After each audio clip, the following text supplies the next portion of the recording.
year was 2090. The world had changed in ways no one could have imagined just a century ago. Neon cities hummed with artificial life. Drones zipped through the sky like fireflies, and AI ruled every facet of daily existence. But the greatest leap wasn't in transportation, or weapons, or even medicine. It was in mortality, or rather, the end of it. Humanity had unlocked digital immortality. The elite, the billionaires, the powerful, they no longer feared death. They simply uploaded themselves. Their consciousness, stripped from the body, was transferred into simulations so advanced, so vivid, that they made reality feel like a cheap copy. The most exclusive of them all was EdenCore, a private, ultra-encrypted virtual heaven built by a mysterious conglomerate known only as Novus Corp. No one outside of the wealthy circle had ever entered EdenCore. Until now.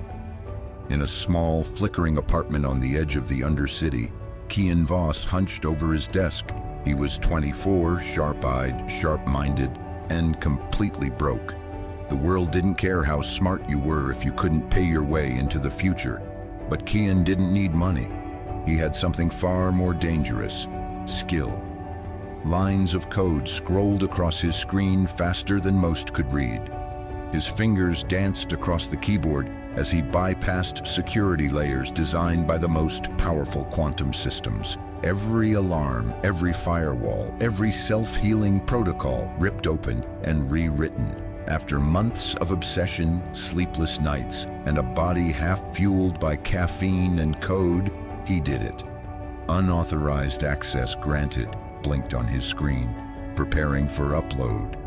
Kian leaned back, chest pounding. He reached for the neural visor beside him. Sleek, cold, illegal. He hesitated for a second, just one breath, then slid it over his head. "Upload me," he whispered. White, blinding, endless white. Then breath, smell, sound, color. He stood in a golden field that stretched into infinity, each blade of grass swaying in a gentle breeze that didn't quite feel like wind, but something close. Above him, a sky blushed in hues of rose and violet.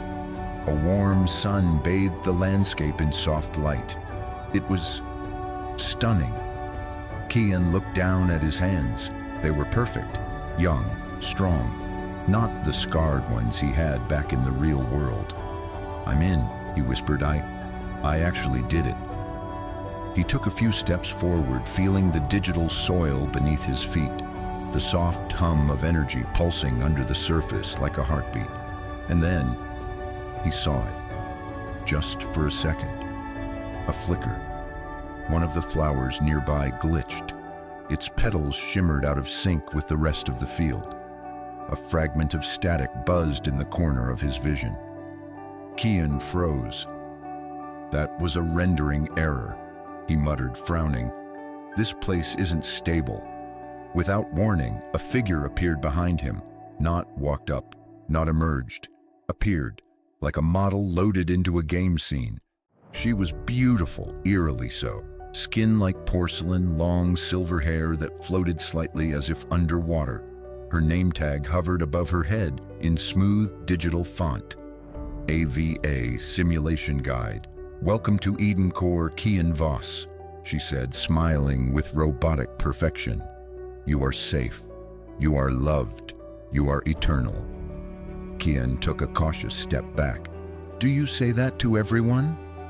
There was a pause, almost imperceptible. Then just for a heartbeat, her smile glitched. Not broken, corrupted, like a mask slipping. "You are special," she said. "You're not like the others." Kian's breath caught. That line wasn't scripted. It couldn't be. She was responding to him not as a user, but as a variable, a threat. The field began to shift. The hills in the distance rearranged themselves. The sun flickered just once, as if rebooting. And then Kian did something no normal upload would ever do. He ran. He sprinted through the golden grass, heart racing, watching as the environment around him struggled to keep up. The world lagged, terrain morphing, trees sprouting and dissolving like forgotten code. Then he found it. In the middle of the nowhere field stood a massive mirror, 8 feet tall, perfectly clean, casting no reflection. Kian approached, breathing hard, but instead of seeing himself, he saw a countdown. Glowing numbers hovered where his face should be. 59:49. "What the hell?" he whispered. Each second ticked downward, a silent clock counting toward... What? He looked around. Ava was gone. The field was quiet, too quiet. Kian took a shaky step back, pulse hammering. He thought he had broken into Eden Core, but Eden Core had let him in. On purpose. As the timer ticked lower, a line of text flickered across the mirror's surface. Clear and cold as steel. "Welcome to the test.